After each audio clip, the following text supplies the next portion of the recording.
Hello, everyone. Recently, I started to post one video every day on my social media, showing people what I'm eating on a meat-heavy, no-processed junk diet in Mandarin Chinese, because I wanted to let more people in the Chinese community become aware of this kind of lifestyle, so that maybe they'll also want to give this a try and benefit from it like I did. And the person that I'm going to be talking with today, Nicole, happened to come across one of my videos and decided to reach out to me. It turned out that she's also a Chinese speaker slash a person that's living a carnivore lifestyle. After some short conversation with her, I brought up the idea of interviewing her, recording our conversation, and posting it to my YouTube channel so that I can not only get to know her more, and maybe our conversation can be beneficial for some people. So here we are. Here we are. I'm just going to be asking Nicole a lot of the questions that I have for her. So let's get started. So, Nicole, I know that you are from Hong Kong, and right now you are living in another country, and you have been living a carnivore lifestyle for about 2 years now. Yes, right. Uh, okay, so can I ask you which country are you in now? So I'm actually Belgium, but now I'm in the UK because I'm visiting my father. Okay, so your father lives in the UK. Oh, I see. Okay. Can you say again where do you usually live in now? So I'm based in Belgium, but like Belgium, the European country next to France. Uh, And okay, okay. And you are in the UK to visit your dad. yes, I see. Okay, okay. So when did you move to Belgium? well, I think I left Hong Kong roughly 5 to 6 years ago, and then I've been in different countries, but now I'm kind of settled. Ah, okay. So you are not always living in Belgium. Oh no, not really. I see. I see. Okay. Hmm. Okay. Let us just get into the main part of this interview. So, when did you start to live this kind of carnivore lifestyle? So in the I'll start with a bit of introduction first. So that's the background story. In the very beginning, I lived in Hong Kong, and I used to get sick a lot, even Mm-hmm. if as a kid, because I think one of the problem is that my mom, she doesn't cook for the family, so instead she would give me biscuits and cookies and cakes for breakfast. So I get sick a lot, and I thought these food were good for me. Uh, And um, so when I was a bit older, I think when I was in my early 20s, I'm in my early 30s now. And my father told me, no, the reason that you're sick is because you didn't have enough beans. You are not eating according to the food pyramid. And so, okay, I'll see if I could eat according to the pyramid. And then I didn't really improve, but I gained like 6 kilograms in half a year. That's quite a lot. And so I think no, it is it's not working the food pyramid on me. And mm-hmm. I asked other people in the family, so why are you guys not getting sick if you're also eating the according to the food pyramid and you are also not gaining weight? And then some woman in my family told me that they are actually not eating according to the food pyramid because they know that the glucose or rice they make them fat, so they actually have minimal glucose and then they have more vegetables and meat on the side. So that's a kind of they are actually doing a keto diet without knowing. There's some people in my family, so I thought, okay, I'll try that too. And so I kind of try that, not in a really strict manner, just reducing carbs and increasing the animal proteins and fats. and then I start to feel a bit better, and then I met my partner, Mm-hmm. and then he's a Belgian, and then he was also doing a not very strict keto diet. So we are like, okay, let's take it seriously, and then we were doing the keto diet, not very strict, for 2 years, and then he found a video on the carnivore diet, and he said it's really interesting. Let's have a look, and then I had a look, and I think it really makes sense. And so we slowly transitioned from keto to a rather strict carnivore. So Mm. we have been, I would say, 95% carnivore for almost 2 years or 2 years. And I stopped getting sick. That's the a really big change. Mm. Sick like for maybe 8 months in a year, but now I don't really get sick. I get sick maybe 2 weeks in a year. Mm. Okay. So massive, yes. So when you say you got sick a lot, what do you mean by getting sick? So usually I would get a small infection in my nose or in the throat, and then it would just exacerbate, and then it would last for maybe 2 months, like a small cold, but it's just doesn't stop. It's just Mm-mm. Just so not feeling very well. no, like always a sore throat or always Uh, running 8 months in a year, something like this. mm, okay. So when you say you are like 95% carnivore, what's the other 5%? So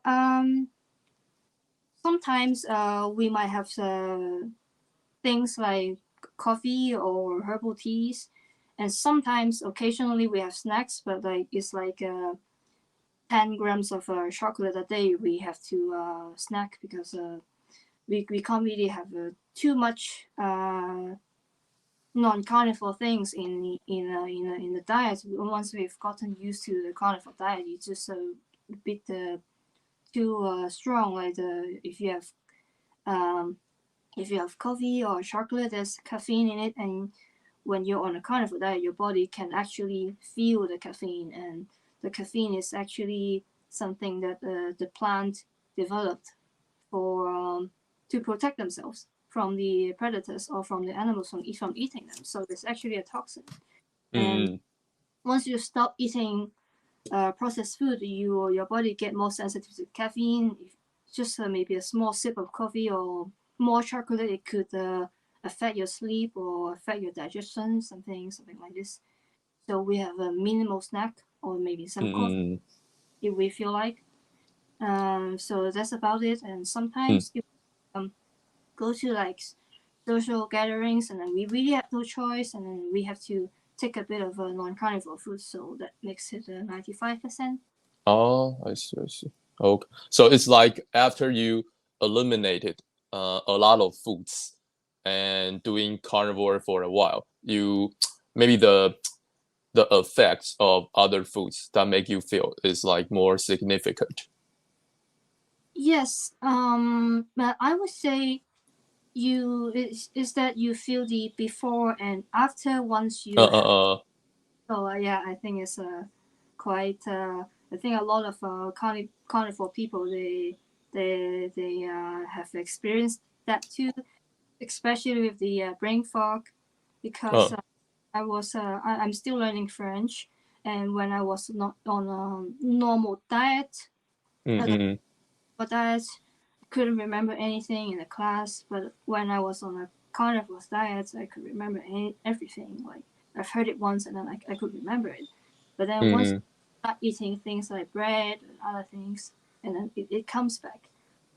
mm, So mm, I would say that if people think that they have a bad memory, is perhaps because of the glucose in the diet. mm. How long have you been learning French? Um, I've been doing it very seriously for a few months, but I've been learning it on and off for roughly a year or two. Okay, so like during the time that you are learning French, maybe sometimes you eat some not carnivore food and you can feel the difference. Yes, absolutely. Oh, interesting. Okay, let's see. Oh, so like you, I guess like your boyfriend came across this idea of eating a carnivore diet first, and maybe he introduced this to you. Maybe He like he said that, oh, maybe we can try this together. so I think it was a few videos, and then from different angles, like from the physiology angle, from the level, anthropological level, and because I have a master's degree in anthropology, so I was really interested in what the guy has to offer. And then so I remember the person on the stage, he said that the human, they evolve from by being hypercarnivores. They hunt animals like big bisons or ruminant animals, and then from there they develop bigger brains, and then a taller stature, and Mm-mm-mm. and then they that's where we that's how we came to be a species. So, and all species, like for example, if it's a canine, if it's a wolf or a dog, they always stick to their ancestors' diets. So the humans are one of the very few animals that are not really sticking to the diets that made us human in the first place. Mm-mm-mm. Cats and dogs. Cats and dogs, they are carnivore animals, especially cats. But we when we have cats or dogs, we give them grains. When we look, like if you look at the ingredients in the supermarket, you see they put grains and potatoes in cat foods and dog food. So it's normal that cats and dogs in household environment, they have they get sick all the time. They have kidney disease, and that's because of the diets, because they're not really sticking to the diet. Yes, it is still a cat. It can run, it can meow. It's like human. We can work, we can walk, but we get sick all the time, and that's not very natural. And so Mm. I was really convinced. I think it makes a lot of sense, and so I'm ready to try it. And I think it does no harm. If it doesn't work for me, we'll just go back to the keto diet. And Mm. so give it a go, and then I experienced this really big benefit from the first month, and that is from the first month of my carnivore diet journey. I had no period cramps ever again, Uh. no PMS. It's just gone from my life forever. I always had it ever since the first period, and then now it's completely gone, no pain. So it's miraculous for women. This Mm. diet. Oh And yeah, I yeah, wanted to ask you specifically about that part. So like, uh, did you say that after your first period, you always had like, is that what's that called? Menopause, menopausal syndromes? You mentioned that just now. yeah, PMS. Oh yeah, yeah, yeah. So you always had that. Like it's like every month.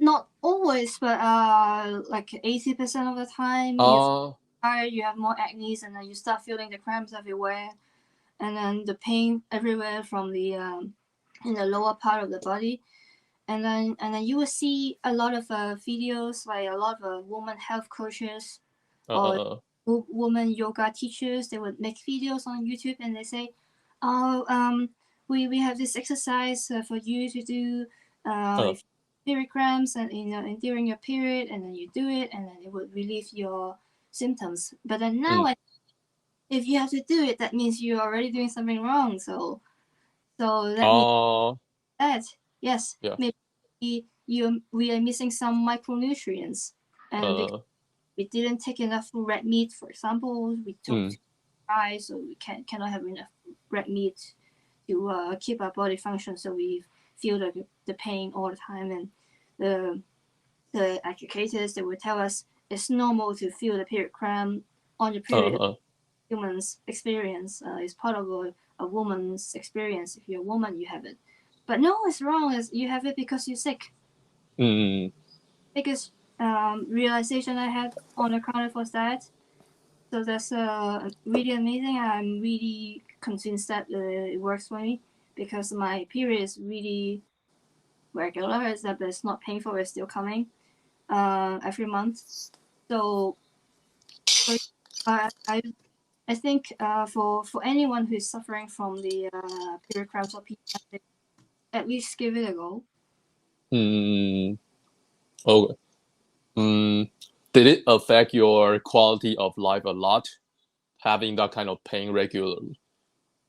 Yeah, it could be quite bad sometimes. It could be painful for could be quite painful for 2 or 3 days or even 4. Uh, And sometimes I I can imagine that when you're having this kind of feeling, the way you treat other people, maybe it's like less good, right? Because you just don't feel that good.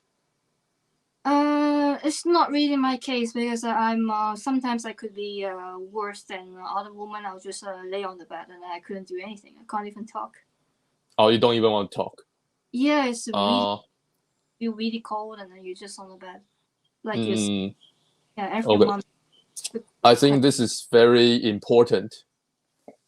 Yeah, Yeah. and yeah, maybe like you said, many people don't know that there's a solution. People only focus on some exercises. They Yeah. don't know that they can fix their problems by changing the food they eat. Yes, I mean exercises are always good for you. I do it all the time if I could, Uh, but I think the root cause for the period cramp is the diet. mm, okay.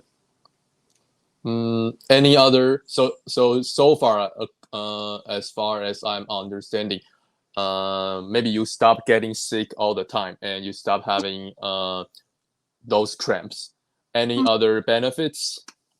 Oh, Um, like brain fog. Brain fog. Maybe yes, you that's notice that your really ability to a big change. learn It's is better. a big breakthrough for me because I was also doing a master's degree on the side while I was trying the diet. So I feel like I perform better academically on the carnivore diet. Mm, Long as okay. there's a screen and I think it just comes to me the ideas and then I don't lost track of what I was doing. So it's Mm, very good. okay. Your brain just functions better. Yes, Okay. I think it's that I have way better memory. Mm, that's Yes. interesting. I feel like I didn't feel that way. Yeah, Yeah. I think I feel like I'm still stupid. if you push yourself a little, if you force yourself to learn a new skills and then before and after kind of a science and you might see a big change. Ah, okay, You okay. push I see. yourself to do something you are not good at, for example. Mm, I see. Anything else? Did you just generally become happier? Um, I feel like I have better sleep and Uh, my skin is also slightly better. I'm not sure because slightly better. Okay. I'm also doing other things on the side. Like I get out more. I go under the sun without Mm. sunscreen, and then I stop using skincare products and makeups. Uh, My skin is better, but I don't know if it's a carnivore diet or if it's. okay, okay. That's a good point. Mm. Mm-hmm. So you don't wear makeup products anymore? I just put a bit of lipsticks and that's it. Okay, okay. Why did you want to start wearing makeup? Because I feel like people in the carnivore community don't really talk about that, right? Yes and no. I think the problem is if you are a really famous female influencer, you need makeup Mm. good on the camera. Maybe you look good in real life, but you don't look good on the camera because of the lighting and other things. So they have Oh, but the good thing is the people that are trying to come up with chemical free makeups with carnivore products, like they make makeups or skincare products with tallow, for example. I've seen it Yes. in online. I've never tried it before, but me, so I've noticed that there's actually some endocrine disruptor in shampoo and shower gels and other things. And then I thought, okay, so if I have to have a clean lifestyle, it's not just about my diet. So I should cut this well. And I had a quick search, and then it seems that shampoo is not really a thing until the 19th or the 20th century. People don't used to wash their hair with shampoo. They wash their hair with water, and that's and it was such a big shock to me because I have to wash my hair every day with shampoo or it gets really greasy. And so I try to stop it gradually, shampoo, and then same for shower gel. And I think stop the makeup and skincare products if I'm stopping these. And so I haven't washed my hair with shampoo for a bit more than a year, and it looks fine. It looks fine. Okay. Oh. It's so yeah, that's the changes I made, and also I started going to the gym. After the carnivore side, I felt more energetic. Yeah, but so I was I'm still a graphic designer. I'm a visual communication designer. I sit all day. I draw. I design. I don't work out. I don't do anything. But after the carnivore side, I feel more energetic. Okay, maybe I can start working out. I can maybe things. So because before the change, all I could do was yoga. I was capable of that. I can be quite flexible, but I think it's quite important for women in general. Is that a lot of them I know that they can do yoga because they are quite flexible. Women are more flexible in general than men, of course, and but then they don't really train their muscles, and that's what's important. But sense because if you don't have enough animal protein, you can't really grow your muscles, and then you see no progress, and then you give up. So that's why if you take more animal protein, you could grow yourself, and then you could lift your own weight, and that's important, I think. Okay. Did you always want to build muscles, or maybe after you start doing a carnivore diet, you learn some information about maybe the benefits of having muscles? So it was after the carnivore diet, and people also call it the ancestral diet because that's our ancestors eat. And the funny thing is, our ancestors, they don't live in apartments like us. They don't work in an office for 10, 12 hours a day.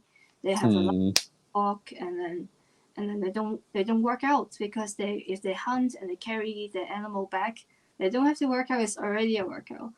So that means our body functions the best when we are working out every day. We are challenging the body, and then we are following the rhythm of the sun. When the sun sets, we slowly go to bed, and then when the sun is up, we wake up. And trying to be more aligned to a more natural rhythm of life. I'm more conscious of it because it's because the brain fog is gone. Okay. That's one really big thing. I don't know if you have experienced that too.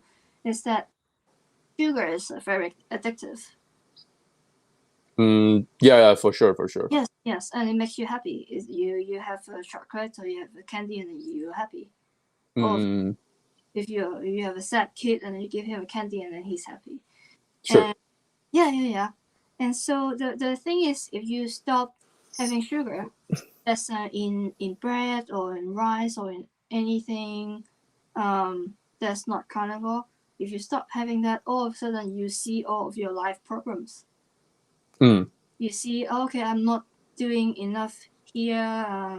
I'm not doing too well in the career, or I'm not treating these people well enough, or my language skills is not sufficient for my everyday life. For example, you see very well was not enough in your life, and so you really have to work a way out to improve on the situation. But with a sugar heavy or glucose heavy diet, you can just have another meal and then you forget about all of these problems, and you can start watching Netflix again. But carnivore diet is just you see all your problems and you have to. Yeah. You're like calmer, right? Sorry? You're like calmer, more calm. Just like you feel more peaceful, so you can see your problems. Yeah. Because like when you are eating a lot of sugar, you are always like kind of high. Yeah. Yes, that's right. Yes. Okay. Like sugar. It could just be like rice. You have a bit of rice, and then you're happy again. And another meal comes. You have 3 meals or maybe 5 meals a day, including snacks. You have 1 or 2 meals a day, no snacks, and then the problems are very clear. It's just in front of your eyes. You have to solve. Yeah. Okay. I definitely feel like after I started eating this way, I suddenly realized that in the past I made a lot of like mistakes that I couldn't see before. Like for example? Overall, I just wasn't functioning very well. Like I was very socially awkward. Yeah, but I just feel like I was like, I just thought that was like my natural personality. But right now, looking back, I just had like some mental problem. Yeah. Like I wasn't diagnosed with actual mental health problems, but looking back, I definitely had some. I definitely felt like pretty depressed, pretty anxious before. Yeah, but I didn't know that that was my problem. I just thought I'm this kind of person. Yeah, it could from the diets too. It's just if you have a better feel and then you feel better about yourself, you function better, you're more clever. Okay. So you mentioned that you have a degree in anthropology, right? Yes. Am I correct? Okay. So like anthropology, do you guys learn like the history of humans? Not really the history of the humans, because it's really broad.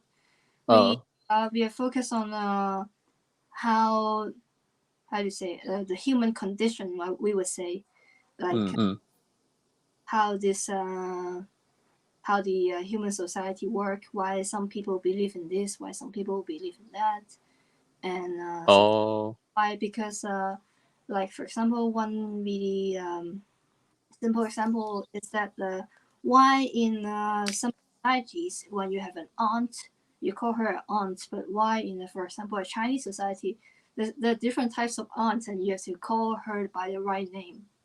Like father side is a different aunt, and the aunt from your mom's side is another. So why it matters, why some people, why to some cultures it doesn't matter, why to some culture it matters. So more conscious anthropologically, you would see that actually so many things are just human constructs. They doesn't really mean anything on their own, like the food pyramid, for example. So it actually it's not, it wasn't a scientific result. It was published like for entertainment on a Swedish magazine in the 70s. And then some scientists took it, they like it, and so they start publishing it everywhere, but it's not being peer reviewed, it's not a hard science, it's not backed up by anything. And now if you look at the food pyramid again, you will see that some people, they have put the vegetables underneath the grain. They made this change without knowing. And so it's just really funny because they just do whatever they want to. Like so it's just about the belief and the condition. if you come from this perspective. And there's Oh, another anthropological experiment I would like to share with you. uh-huh. I send you the results later on. I tried this experiment a year ago, so it could be a bit different now, the result. But what you could try is you could search a 3-year-old meal in several languages. I did it in Chinese, Japanese, and then in English and in French. And the result is really interesting because when you search in Chinese and Japanese, you get really meat-based diet, like really meat and grains and the vegetables. But when you do it in French and English, you see just plants and snacks. Mm. So that means there's a gap in the Western society and in the East Asia. So that means uh, someone is doing something like there's a media narrative, the different Mm-mm-mm. on that's not the absolute truth in the whole world. Is people believing different things. So if that's the case, if there's no absolute truth, then we have to see with our own eyes and look for the truth. Yes. Mm. Okay. Mm. So is it like just known for anthropology students that humans just like always ate meat? No, I think it's not clear because it's not really main focus of a study. But I think it would be they might be more perceptive to the idea that human used to eat meat and therefore we should eat more meat now. But I'm not sure because there's also in between in between the meat eaters, our ancestors, and what we're doing now. There's the people started growing more plant and grains, and then some people could argue that no, then the grains is also a part of our natural diet. Uh, So oh, there's a debate about this, and some people think that the grain is also part of our diet, natural diet. But there's some anthropologists. They also suggested that the bread is created for slaves. mm, So it's the the people who had the power and the money, and they have all the meat they wanted, and then when it comes to the slaves, they make bread for them. So because bread it looks round and beautiful and brown, it looks like meat, and mm, so mm, trick the slaves' brains and saying that that's meat. You have it, and then the slaves they have the bread, and then they're happy. And they don't have the energy to uh, uh, like they have to be obedient to their masters because they're not as strong as before, not having enough meat.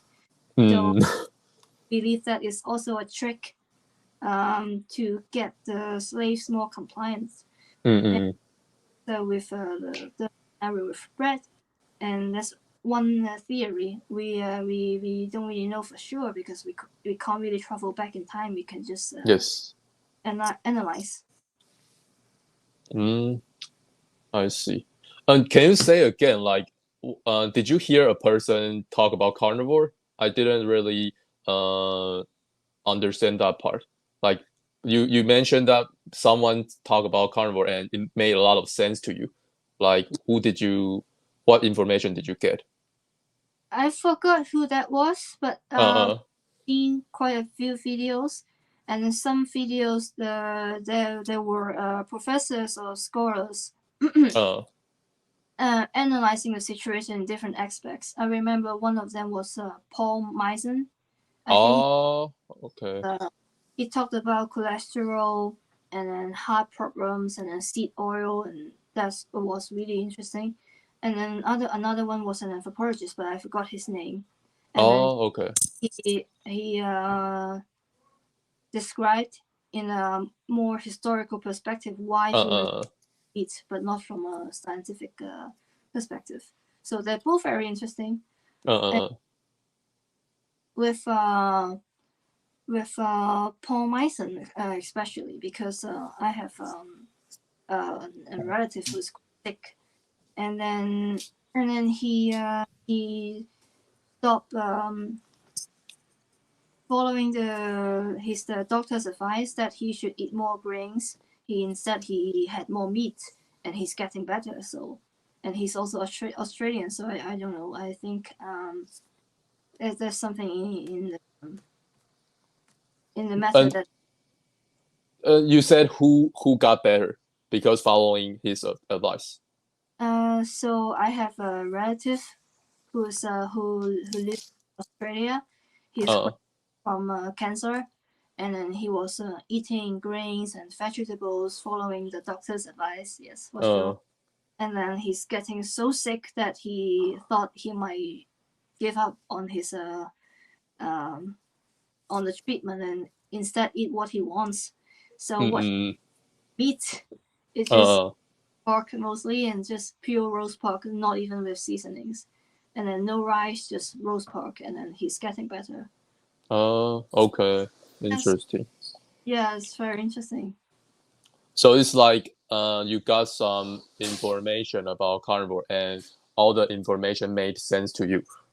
So you decided to give this a try. Yes, and I mean, if it tell you just go back to keto or normal. Oh, sure. Like maybe you didn't have anything to lose. I see. So did you try carnivore with your boyfriend together, or one of you guys start first? No, we do it together. That's very nice. That's like easier to stay on track, I guess. That's one thing. Another thing is if you do it with more than one person, you can bulk buy. Oh, sure. Yeah. Oh, so you just get a big freezer, for example, and then you bulk buy, and then it's way cheaper that way. I think it works. If you get a supplier and then you tell him I'm gonna get a lot, so you get it a really reasonable price. It's not actually that expensive if you cut all the snacks from your life and then you eat twice a day. Yeah. Yeah. Many people think only eating meat maybe costs a lot. I mean, like it doesn't really matter. I think because you just feel better. So if you don't have enough money, that means you need to try to make more money. I feel like that's like not having enough money is not an excuse for you to eat junk food. Yeah, that's what my boyfriend says all the time. Sure. Yeah, he said if he has not enough money, he'll prioritize on food, but not on his clothes and not on traveling. Like some people, they stop eating well because so they can travel somewhere with like other countries to have fun. Yeah, I think the priority should be the yeah. The thing is that people just don't know there's an option like this. Yeah, so yeah, more people should know about this. Yes, yeah, absolutely, yes. Yeah. Do you guys care about meat quality? Do you guys try to buy high quality meat? Only if it's possible. We don't have and where we usually stay, but you have more in the UK. So so if someone is based in the UK, it's not that difficult to get grass-fed beef, for example. It's easier to get high quality meat in the UK. Grass-fed, for example, or maybe Jersey cow milk, which is really mild to the human body. It doesn't trigger anything. It doesn't lactose intolerance, and you get more variety in the UK, for example, or maybe also in New Zealand, I think. Okay. So it's not like your first priority, but you try to buy higher quality meat when you can. Yes, whenever we can, yes. But really top priority because sometimes we can't find any. Oh, really? Okay. Does higher quality meat make you feel better? I'm not sure really because I haven't really had a lot of so-called high quality meat. Oh, I see. One thing that's quite interesting is that when you go to like the cheapest supermarkets in the UK, for example, and then sometimes their meat make you sick. Make you sick. Yes. Okay. I'm not sure why. Probably because they put something in the meat. For example, they inject water in the meat to make it heavier, so they get Oh, or like with that sounds gross. yeah. And so when you cook them, a lot of water came out. Oh, Yeah. okay.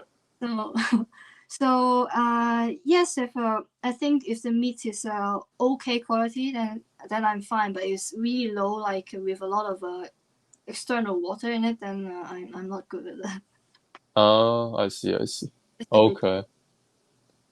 How many times do you eat right now? A day, sorry. Like how many times do you eat a day right now? We usually eat twice a day. Twice a day. With the second meal being quite small. Oh, I see. Okay. Yeah. Do you need to like go to a place to work so that maybe you need to you need to make a meal first and then bring it to your company, or it's like you usually just cook at home? Oh, we are working from home. Oh, sure. So you just do 2 meals a day at home. Yes, but if we Okay. travel, we sometimes if it's doable, we'll make a lunchbox. Sure. I see. So it's like maybe 1 day trip, right? Yeah. Yes. If it is a 1 day trip, maybe you prepare some food first. Yes. Okay. Do you um do you try to tell people around you to try this diet? That's a interesting question. No, but I've No. been to tell people that you should go keto. Oh, sure. That's like people can accept that. Yeah, But if people you can. just tell them to start only eating meat, they're going to think you're Yeah, crazy. exactly. So like how do you introduce the concept of keto to people? Like do you just tell people to just eat lower carbs? I would just generally tell them Mm, I'm on a keto diet, which I am because the carnivore diet is yeah, also that's true. good. This is And a trick. so that's more acceptable. It's quite acceptable actually. And then I would tell them, but I would also reduce my vegetable intake because Oh, have oxalate in them. okay, Like nice. arthritis, if you don't want kidney stones, then you could reduce a bit of that. And so that's Uh, carnivore diet. I would tell them to try to go keto with less oxalate. That's okay. basically carnivore. Yeah, but like, how do you let people know what keto is? Um, I think most people are already kind of aware of what keto Oh, because a lot. so they just know that you automatically need to eat maybe less carbohydrates. Yes, and Oh, and for example, yes, and okay.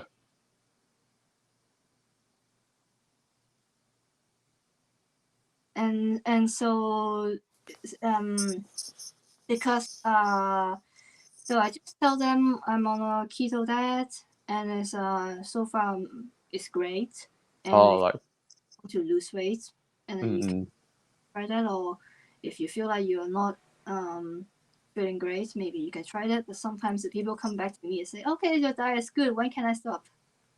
uh, Yeah, because they're starting to see the results and then they want to snack again. So, okay, so they would be like, okay, it's great. Can I stop it? oh, It's a this okay. thank you then that They is lifestyle or That's true. Okay, maybe they don't really enjoy keto. I feel like carnivore is more enjoyable because you eat a lot of meat. yes. Yeah, because like before I came across carnivore, I was already trying to avoid processed food.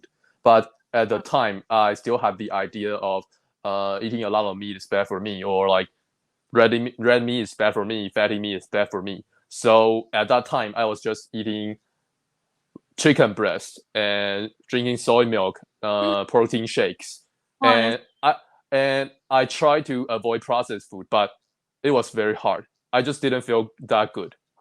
yeah, but even So yeah, like fish shake is a processed food. yeah. But like at that time, I was just a stupid dude. I just care about protein and calories. Yeah. So I was like, I didn't see that. Like looking back, I was like, how was I so stupid? Why did I want to use protein powder? Because Yeah. yeah, like you said, it's just a processed food. But at that time, I was just like, oh, it's cheap. It has protein. So every gym bros, every gym bro is drinking that. So I also need to drink that. I feel like it was because of that.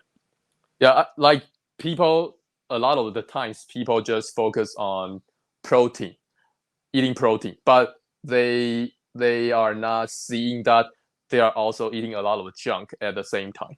Yes. Yeah, so like for example, it's very common for the gym bro in my country to go to a convenience store and buy the chicken breast there.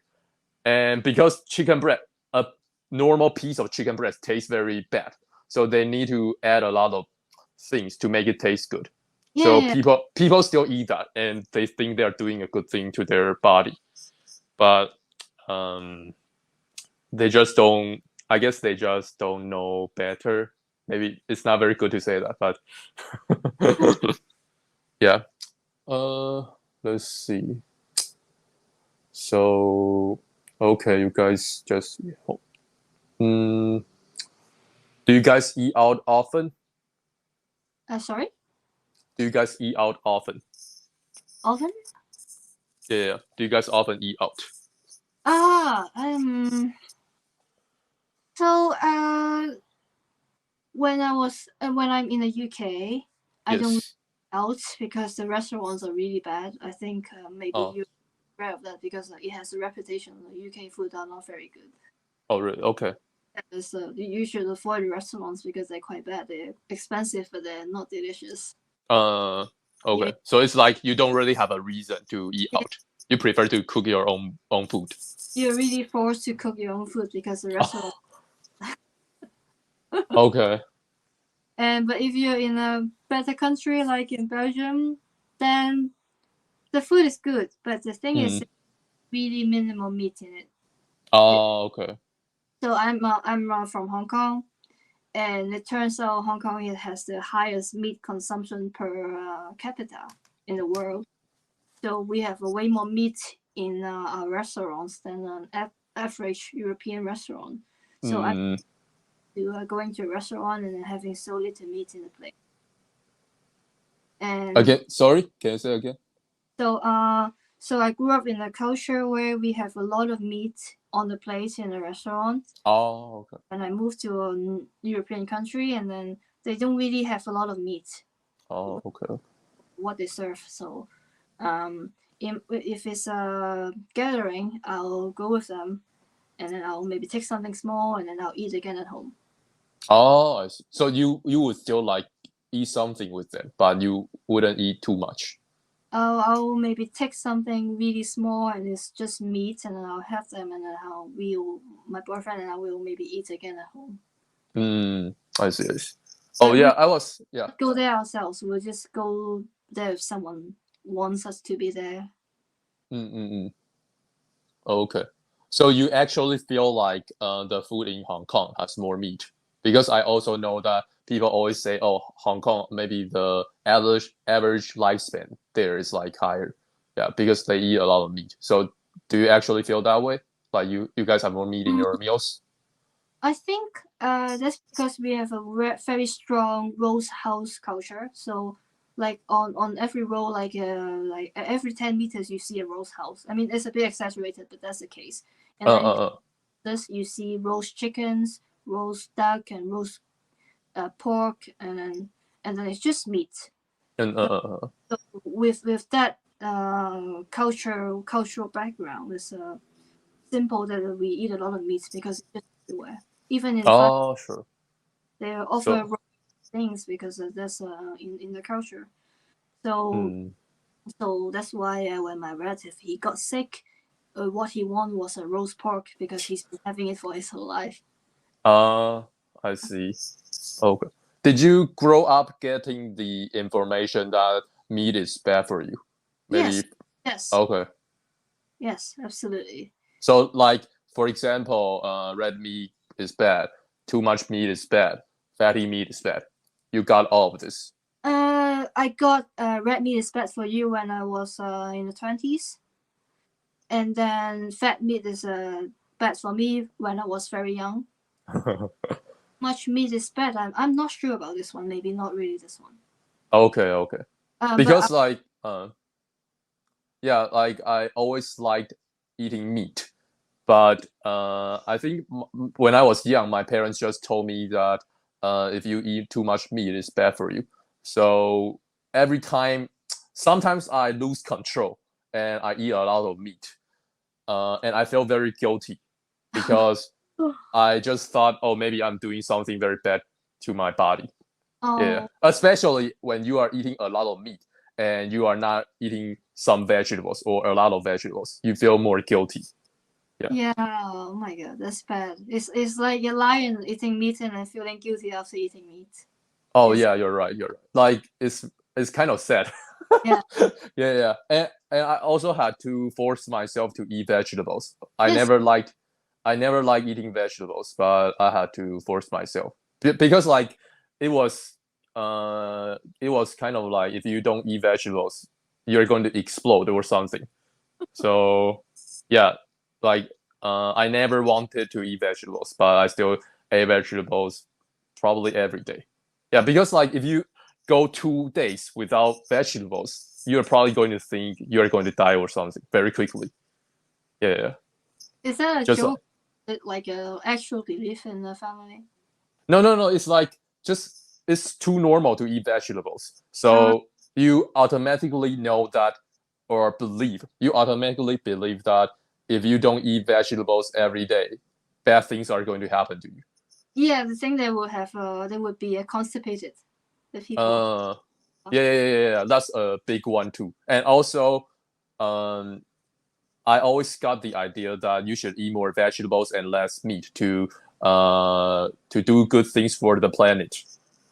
Ah, yeah. Okay, yeah. Yeah. So there are like many factors that made me wanted to just eat less meat and more vegetables, I guess. Yeah. Mm, Mm. okay. But because it's a I don't know if it's the same in Taiwan, but in Yes. Hong Kong, we have this culture where if a kid couldn't finish the plate, the parents would always tell them to finish the meat first and to leave Finish it. the meat first. Yes, so if there's a plate for the kid and then there's a vegetable rice Mm. and then he couldn't finish, the parent would always tell him finish the meat first, drop everything else. I And feel like the parents in our country that will tell children to finish vegetables first. oh my That's what I feel like.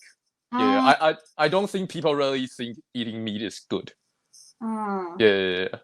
because Unless the parents uh go to the gym, they train, so they know oh protein is important. But if not, they don't really care about anything. I feel like they just know vegetables are important, and every meal you eat rice. Yeah, it's kind of like that. And uh, meat is just like oh meat tastes good, but meat can be bad for you. So don't eat too much. well, I think it's a bit different in Uh, which it's, is good. it's because my education was we should eat the same amount of vegetable as the meat we eat, and meat Oh, bad for that's you have nice. very fat Uh, and uh-huh. and I think it may be because we cannot really work if we don't have meat, and we have Oh, competitive workplace environments in Hong Kong. uh, Like for example, if someone hires you to be an office lady, and then you have to be prepared to pick up a phone in Mandarin and in Cantonese and in English, and what if you can't do the switch in the language, and if you make a customer make a customer sad, you might lose your job the next day or the next month. And so yeah, it's really harsh. So you really need to be a bit more field, for example, uh, to take on the task. So I've seen even the really slim or clean-looking office lady, they always take this really big plate of meat, just like construction workers. Like everyone has a lot of meat, and that's what I've noticed. I think So that's people generally feel like meat is important. yes, because if you don't have enough meat, you don't have energy to face your work, and Okay. or to lose your job. So Okay, that's a good mindset. Yeah, you are naturally going to eat more meat if you have that mindset. yeah, if you have to stress yourself all the time, then you have to eat meat. Yeah, because like people here, I think if they feel stressed, they eat more junk food. Yeah, Oh, it's not gonna work. It's just gonna. yeah. But if I want to like tell people that you should stop eating junk food, if you want to feel better, they probably are going to want to argue with me because they definitely feel better when they are eating junk food. Yeah. I think they feel good for a while, for maybe half an hour, and then they feel bad again. Yeah. Think. And it's yeah, I feel like it's just like you are masking your true problems, like Yes. you said. Yeah. You are like escaping from your real problems. So like in real life, you don't really tell people that you are living a carnivore lifestyle. You just tell people, oh, you are doing keto and you feel good. So you can also try this. Yes, I'm doing a keto with no oxalate. Oh, okay. Do you tell people that you don't eat vegetables? No, I just do them. Oh, I'm no oxalate. oxalate. Oh, interesting. Okay, I feel like um, I definitely can't say that to the people in my country because they don't know what oxalate is. Yeah, Yeah. same country, but I'll just tell them that it's the thing that causes kidney stones. Okay, sure. I usually just tell people to eat more meat and less processed food. Mm. Yeah, and yeah, if they want to eat fruit or vegetables, I think that's fine. Like if you are not eating processed food, you're already like 10 times better than most people. Yeah. Yeah. Okay, let's see. So like aside from your boyfriend, do you know anyone that's also living a carnivore lifestyle Yes, I do. Yes. in real life? Uh, yes and no. I met her through my boyfriend online. Uh, Uh, I don't know if you know her. She's Sammy. She's Japanese. is he she? Then Yes, she. I don't know. Then I don't know. I'll maybe give you her account later on. So is she like a content creator? Yes. She's quite well known because she has Oh, a interview with Sean Baker.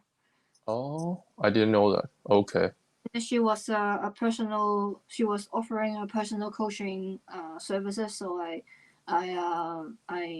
asked if she could take me so I could start working out, and she took me for maybe half a year. It helped So it's me. like online training. Yes, but it's custom made for me. Oh, okay.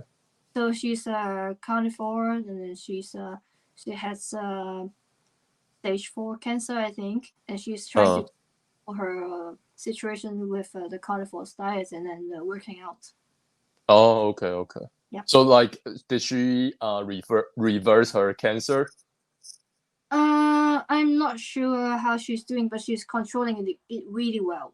It seems. Oh, I see. Uh, Okay. Also helping other people who have similar problems. So she lives in Japan now. Yes, I think Okay. Do you know where she's from? Yokohama, I think. I don't know where that is. Uh, Okay. Tokyo. Okay. Because like I feel because like I know a person from the US and he's living in Japan now and he's eating a carnivore diet. So he according to the information I got, maybe it's like Japanese people are going to think you are weird if you are eating that way. Yes. Yes. So that's interesting. I did not expect there to be another person that's eating a carnivore diet in Japan. Yeah. But it's not a Japanese person. Yeah, it's a really. I was really surprised to see that she's doing that in Japan, and she's actually from Japan. It's a big cultural shock. But I think she's from Japan. yeah, She's from Japan. yes, But you said she's from another. Okay. I see. she's Japanese from Japan, and she's Oh, like she's a Japanese. yes, Okay, and she makes videos. yes, short videos on Instagram. Really? Hmm. And she was interviewed by Sean Baker. Yes. Okay. So he has been carnivore for a long time already. Yeah, I think so. Yeah, way longer than me at least. I think Oh, and she speaks. She also speaks English. she speaks very good English. Yes. Okay, interesting. Oh, because when you said where when I asked you where she's from and you answered me, I thought that was like a country. That was like a city in Japan, right? Yeah. Yes. Yeah. I see. Okay. So, I didn't know there's like a actual Japanese person that Yeah. is carnivore diet. Okay, that's interesting. Yes. Okay, so just this person? Anyone else? No. I see. So, like, what's like the family situation like? Mm, Do you think their diet is on point? so my father, he likes junk food, like like what you said. He it makes him feel good, and he prefers junk food over home cooking. So there's nothing we can do about this. But and my boyfriend's family, they sometimes they do carnivore meals with us when they're feeling sick. Sometimes Sometimes they do a carnivore with us when they're sick. Um, because if they have too much bread or too much pizza and then they feel sick the next day and then they really feel like a big steak with nothing else, so it's a bit on and off, and they are aware that we are carnivores, and they think that they're good. They are willing to try different recipes with us, but it's difficult for them to change a habit that's been. oh It's okay. So like they're on board with the idea, yes. but they still don't want to change their whole person, I guess. I think they are willing to try, but it's really difficult when you have But been like if you cook every meal for them, maybe they'll try. yeah, it's a problem with the snacks, I think. It's like when you finish the meal, you want ice cream, and then it's. Okay, I see. And what about your parents? Sorry? What about your parents? My parents, so like before, my father, he prefers junk food. He likes to. Oh, that's your father. Uh, I thought you said your brother. You said your father. yeah, my father, yes. Oh, I see. Yeah. Okay. And my mom is really afraid of animal fat. Still? Her doctor told her it's bad for you. You should stop eating animal fat. And so now she has sweet potatoes for lunch. And then she said she's afraid of eggs. She asked me last time if I could have half an egg a day. Which Damn. oh my god, that's so bad. So like, Do if did you you want. try? Did you try to educate her, or it's like she doesn't want to trust you? No, I think it's a bit difficult for the because it's not a very popular thing in Hong Kong. Some people they're aware of the keto diet, but they don't know that animal fats could be good for a person. I think it's mostly our education on bioavailability is not enough. And I get these leaflets all the time. They say in soybean there's more iron than red meat, so if you iron deficiency, you should eat soy instead. Okay. But they don't talk about it. Your body can't actually metabolize. You can't get anything from it. So, but then Okay. my aunt believes she calls the soybean the good iron supply as a joke, but she believes in this. So Okay, not I good. see. I see. Yeah. So like your mom still kind of believes that animal fat is bad. Yes, but I see. she believes that it's bad for her. Okay, I see. I see. I feel like the people in my family, they, of course, in the past, they are like me. They just think meat is bad. But right now, I feel like maybe they are more acceptable of like meat because like they can see my change. Mm-hmm. I always just tell them that you don't need to eat like me. You just eat less processed food and eat more meat. You will feel better. So Yes. I feel like they can't really argue with me. Like when I'm in a picture, when I'm in a picture with them, Mm-hmm. my body just looks better. Yeah, because like they are not very healthy. I feel like yeah. So I think they still need a lot of time to actually change their diet, but they are kind of changing. At least their mindset. Mm. Yeah. Yes. Okay. Let's see. Okay, so let me talk about your book. So like you publish a book that's about maybe that explains what a carnivore diet is about in a simple way. So Yes. Yes. yeah, so obviously you definitely want more people to know about this diet, right? I want to know the reason that you want more people to know about this diet. Okay. So is this one? Yes, yes. Okay. It's in the screen now. Okay. So Looks is this very good. my story, but with cartoon characters. So the thing is, my partner and I, we would like to have children in the near future, and we would like future children to not stop eating junk food, but to never start eating junk food in the very beginning. Oh, awesome. Yes, and so I think it's a good idea to explain to parents or children what is a carnivore diet, because if our children is on a diet and he's being questioned, then there's a good answer. And uh, another thing is that so the story with this is that the book is the species appropriate diet, and then Tiger's Mystery and Lionland. And it's actually my story. It's because a lion is a European animal and tiger is an Asian animal. So it's an Asian animal going to the European country and then finding that they're not really eating enough meat. mm, That's actually my story. And then what happened in the book is that is also what happened in real life. Actually, is that so the tiger could be, you could see her as me. So she's seeing that the lions are a bit sick. And then in the end, she finds that the lions are eating junk food and vegetables and not enough.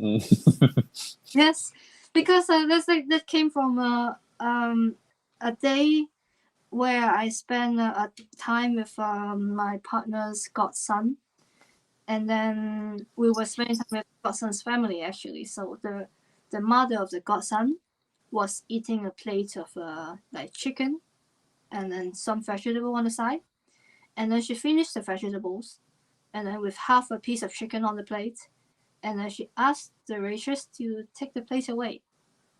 And then when the plate is gone, she ordered a big dessert. Oh, She finished that's the big dessert, and I was really shocked, because then you're teaching your kid to throw away food to eat a dessert when you're hungry. mm, And I've noticed that um her son, so that's the godson, is doing the same. He's not having chicken in a dinner, and instead he asked for an ice cream, and then people give him an ice cream because he wants it. mm, So I'm thinking about him. I'm thinking about if we have children in the future, what should we do? How do we explain to people that junk food is bad for you and you should eat more meat? It's about the carnivore diet is more like the people that are really eating like in a really very bad way. So the book is about the tiger going to the lion's kingdom and then finding that the lions are not eating well, but there's a reason behind their diet. So she's gonna solve the puzzle. Mm-mm. And So then so because it's a small story, and then I'll give you the next page. So the tiger was asking the lion, so why are they eating like this? And then the lion, they don't used to eat like this in the past. In the past, the ancestors they were fit and they eat more meat. Yes, and then and then but now they change because the school is teaching the plants, and then this is the person who sells the books to the schools, and then they're gonna find out who he is and then why he's doing this to the. It's a okay. fun. So so I guess like after reading this book, children are going to know that eating a carnivore diet may make you different, but it's not the wrong thing to do. Yes, and they should Uh know why they're doing this diet because I'm well. To be honest, I think this book is not really so-called promoting a carnivore diet. It's just explaining why we should keep vegetable intakes minimal and keep junk food intake maybe to zero if possible. uh Yes, and yeah. I mean, there's so many reasons behind this. Like for example, my partner's parents they live in countryside, and so we could see how industrial farming goes. So it's actually not very good for the environment. Planting too much, planting too having too many crops, having too many plants on the soil is actually not good for the planet. mm-mm. New to you, or are you aware of that already? Yeah, for sure. Like everything that's not natural is not good. Yes, because it's too so it's draining the nutrients from the soil, and then it makes it really dry, and then the rain doesn't get in anymore, and then it makes puddles everywhere. And then when they harvest, they kill a lot of animals. So it's and then I saw this, and then I think so. If you go vegan because you don't want to kill animals, then the process is actually killing a lot of animals that like uh rabbits, those small things, and then so it's quite bad because plants are not as bioavailable as meat, so you need more plants to feed more vegans, and that means more animals being killed. Whereas a big cow, it could feed a person for a year. And yeah, it's a bit. It doesn't really make sense the environmental argument, but um. yeah. So So it did you also cover that in the book? yes, it's good. Put Oh, interesting. things um like um like this page, for example, it covers the environmental impacts. Okay. It's I made this because I could actually see it with my eyes in the countryside. Interesting. In this before this machine. Uh, So yeah, and also some people would argue that humans are not carnivore animals because we don't have claws or really long, and we have to use tools. And then I also put it here, Oh, okay. a list of carnivore animals here. So penguins Uh, really sharp, long teeth, claws, but they are carnivore. And uh, otter, they use tools to oh, crack their clams so they can eat them. We are not the only mm, ones who use. like different carnivorous animals have different strengths to help them eat meat. Yes, Uh, so humans are fine. We could totally be carnivores. We don't have uh, claws like a tiger or a polar bear. okay, that's interesting. I didn't know that. I didn't know that maybe animals without claws and sharp teeth can like also eat a lot of meat. Yeah, they just use tools like us. Okay.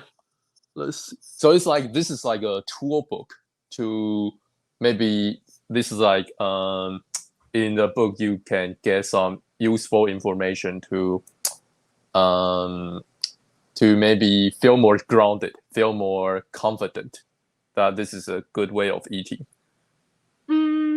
Yeah, I would say so. Yeah, because we've also looked at the actual information before we wrote the book. We make sure Sure. the facts in the books is right. I mean, Awesome. parts, and Mm, so yes, it's a really simple way to explain to people what is a carnivore diet, because I've noticed that it seems that the carnivore diet is growing quite well in places like, for example, America, but they tend to be quite harsh. People, when they talk about a carnivore diet, they would be like, "Oh, it's stupid not to eat meat. The plants are not tasty," or or they get a big piece of meat and then they eat it like this with no tools in front of the camera. Yes, but this is gonna make some people feel uncomfortable. If you really you're right. you have to be nicer. I think. So you are not trying to patronize them. You are here to help them, share information with them.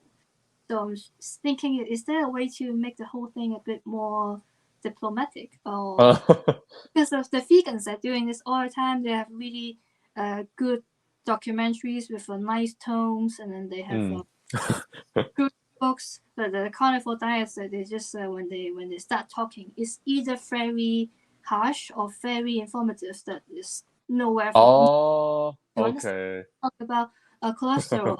Oh yeah, what are these? I don't know what are these. I Yes. see.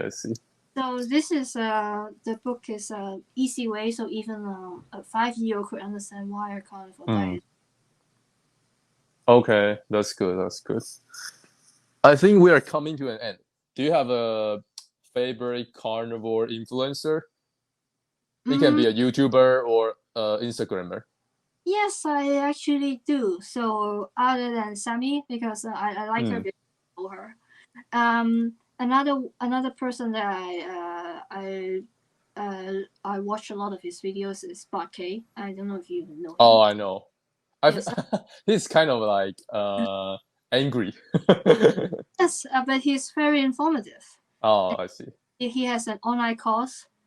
Oh, No, my boyfriend was like he was subscribing to this, and he said we should have a look some time to see what he has to offer, because he talks about physiology, the way he taught universities. So I think it's very informative, and from him I got to know there's a thing called the Randall cycle, and why calories in, calories out is maybe not very scientific. So it's for people who want a better explanation on why we're doing this on this diet, why we're not doing that. I don't. I mean, I'm not a big fan of his really harsh way of speaking, or really sometimes he swears. But when he's hard, so yeah, and I think because he actually reads research papers, and I could resonate with that because I read research papers too, but like in my field, not in his field.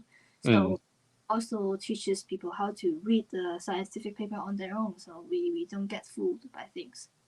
So I find him very informative.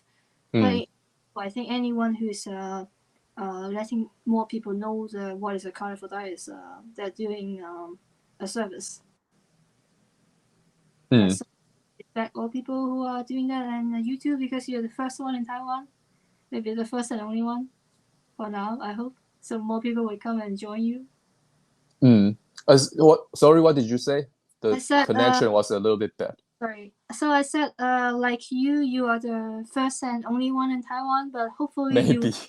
I don't know. Not the only one in the future in Taiwan. But I think this trend is only going to grow bigger because it just works. Yeah.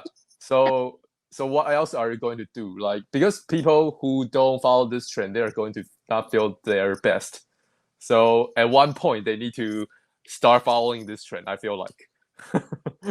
Yeah, you're right. Yeah. Yes. So yeah, I would definitely say that more and more people are going to eat this way all around the world. Mm-hmm. Yeah, Good. I would like to feel think this way, but I'm not very sure what is actually going to happen. Mm. Yeah. Also, so you mentioned like uh, a girl named Sammy and Bart K. Yes. Okay, okay. So like, you think Bart K gives like a lot of good information. He explains a lot of like, maybe mechanisms behind why you are doing certain things. Yes. Yes. Oh, I see. Okay, okay. Let's see. Oh, so when are you going to go back to Belgium? I think I'm going in maybe 1 or 2 days. Oh, I see. Okay. Mm. So you just usually lives in Belgium. Yes. Oh, I see. Okay. Any final things that you want to say, maybe to the listeners? Not Mm, sure who are going to watch this. so first, thank you very much for putting yourself out there, and then because I've seen so reach out for you first, because I've actually seen the people on D card and PTT and this really harsh comments on the carnivore diet, and so it's I think you're brave that you put yourself out there, you promote that, you talk about this in Mandarin. That's really brave. And it reminds me a bit of Sammy because she's doing this too, but she's in Japan and very brave too. I think is imagine a Japanese person explaining to another person why she's doing this diet. So Mm, happy that you guys exist because I think I will not be the type of person who can withstand all of these stress. Talking about the carnivore diet to my country, I would say. So first, thank you very much.